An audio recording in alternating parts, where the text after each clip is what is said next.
Hey everybody, welcome to another one of Chris's beer reviews. Forgive me while I fix my camera a little bit here. And forgive my salmon colored shirt. So, here goes. Oh, sorry. Got some music, I gotta turn that stuff down. Celebrating some Candiria. So, today is Christmas Eve. I decided to do a review on Christmas Eve.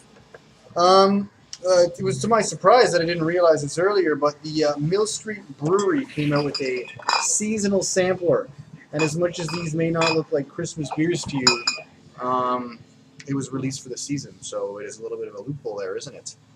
They were clever enough to put the light beers on one side, and they segregated the light side with the dark side. So you got a Tank House Ale there, you got the Coffee Porter, and the one that I haven't memorized yet is called a Franconian Bock. It's got a cool looking clown on it. That is the one that I'm going to be reviewing today. Yeah, so the coffee one is right there. I already got it up there. You can barely see. There you go, right above my finger there. We got the Franconian Bock. If you want to see everything in this box, I'm going to be doing a holiday beer release advertisement, which basically shows everybody all of the holiday brews that were released on 2011 in Toronto. So I'm going to be reviewing it out of a tulip glass because I love dark beers in tulip glasses. The back here briefly says our uber traditional strong lager beer is made exclusively from the malt imported from Konya in North Bavaria.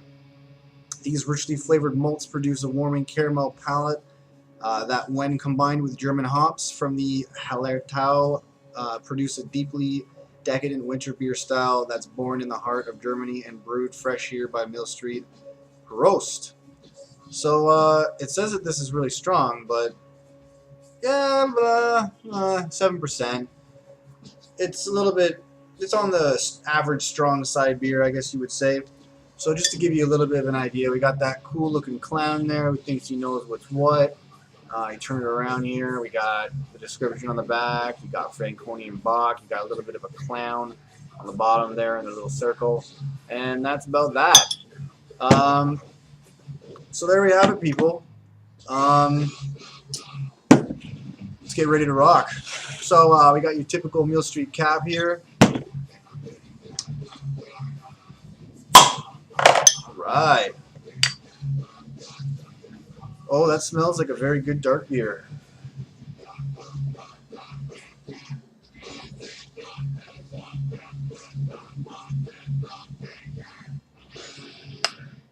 Almost got it. There we are. Alright, so we got like a bit of a dark style beer here. It's got a little bit more of a hazelnut color to it, like a brown color. From what I can see through the glass, it appears to be actually transparent, which is pretty cool. Of course, when I mean transparent or translucent, translucent means like looking through a hazy, opaque color, and transparent means you can see through it.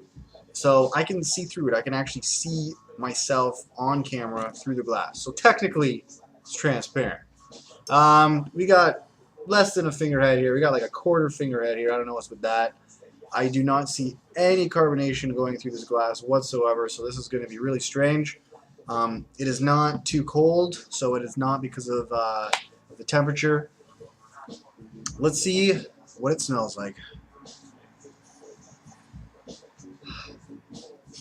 Smells very, very dark, darker than it appears. I can definitely pick up on the hops in there. I can't tell you what kinds there are because I don't have hop titles memorized yet.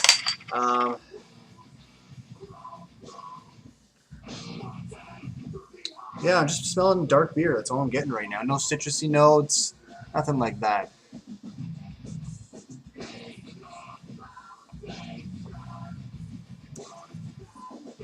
Okay, very good actually.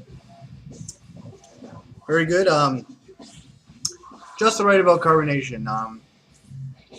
You actually get a little bit of a refreshing, watery taste at the tip of your tongue, and then as it goes back, it is all El Carbonation. For those who may not be too familiar with Mill Street Brewery, I'm coming to terms with the fact that this might be one of the better breweries in Toronto, and not because they produce, no offense to brewery, but not because they consistently make amazing beers, but because their bad beers and their good beers pretty much even right out. I mean, come on. Personally, my own personal opinion, I love the coffee porter. I hate the organic. I hate the stock ale.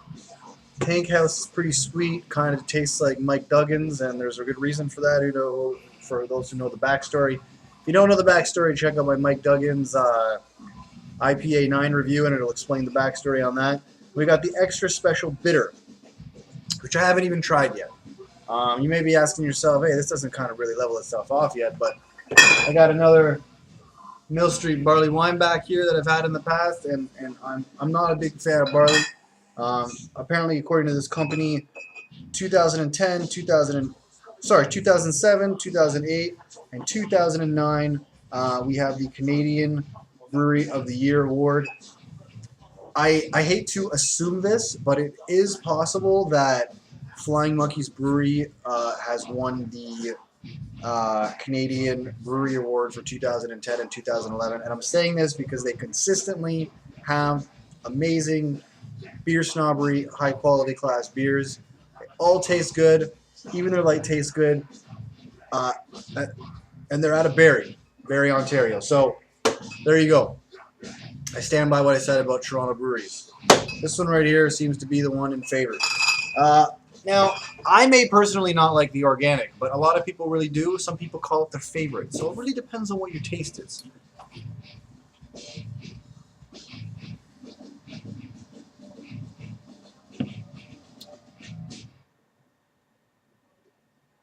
Oh, I thought the music was just going to start back up again. Yeah, so the hops in this beer are extremely interesting.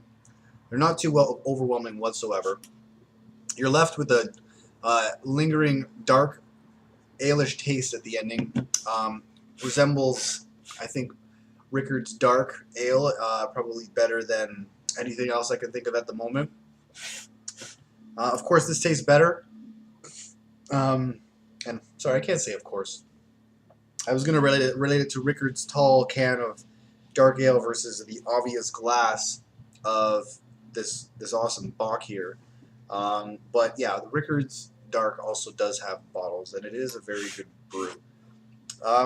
This beer, I would consider to be an excellent gateway beer for dark beer drinkers.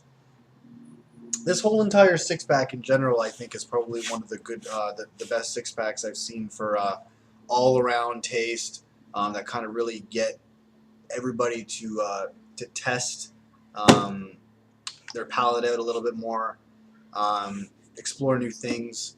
I mean, we got so many different kinds of beer in there.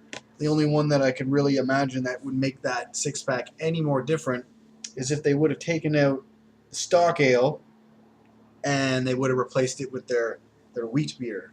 That to me would probably all around been a really good all-around six-pack. And the wheat beer, of course, there's the balance for you. Four I like, four I don't like. Wheat beer is one of the ones I don't like. I love wheat beer. I just don't like the wheat beer that Mill Street Brewery produces, unfortunately.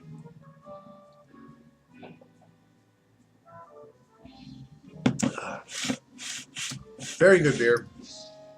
Just keeps on going down so smoothly. Very refreshing. Definitely a refreshing beer. I find that this is a great dark beer because, I don't know, maybe I could be wrong by this, but dark beers, dark beers and stouts are generally quite the heavy beers. Stouts, you're looking at 350 calories. Dark beers, you're looking around a range between 150, 250 calories. This is a pretty light-looking dark beer, so this could just be generally between 150 to 200 calories, which isn't that bad for those who want the dark taste of a beer, but want to watch their diet a little bit. The only problem that I'm having right now is that I have not been able to find this beer in a 6-pack, a 12-pack, a tall bottle, anything. You can only get this Franconian Bock in this wonderful seasonal 6-pack. I'm wondering if they are testing it out this year and maybe they'll launch it. Maybe it'll become a full-time 6-pack brew. If that be the case, I would actually be willing to pick one up and enjoy it. I'm going to estimate that if it does come out, it will be run anywhere between $12 and $13.75. 12 and 14. I'll be a little less specific there for you.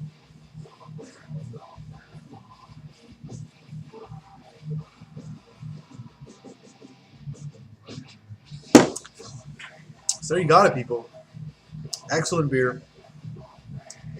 Anything I could complain about? Nothing to do with the taste. A little bit more head. Maybe a touch bit more carbonation would have been nicer. A little bit of more lace would have been a little bit more nicer. But these are all just as the aesthetic points of the beer. These are not me commenting on the taste of this beer. So that's the best that I can give you for now. I'm going to rate it out of 5. Just trying to think about maybe whether there's anything I could have missed in the taste. I should be able to describe much more in the taste than I did. Me comparing it to the Rickard's Dark, I guess, justifies any lack of information I could possibly be missing here. I apologize because I'm in a little bit of a rush to get up to this Christmas Eve party. The family. So, yeah, I'm going to give this a 3.6 out of 5.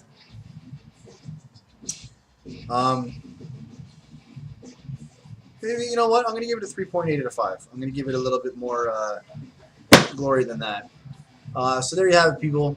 Thanks for joining me on another one of Chris's beer reviews. Keep in touch. You'll be able to check out all the beers back here as I'm reviewing them. I haven't reviewed any of them yet, well, except for the Muskoka Double Chocolate Cranberry Stout, which I will be, which I've already reviewed, but I've already bought again. And yeah, I guess the other thing I could say is that I got 2 more gigantic boxes that I got to show you all, and that's going to be all part of my holiday release pack. So for those who are planning on drinking and driving this Christmas, don't. All right, drink responsibly. Cheers.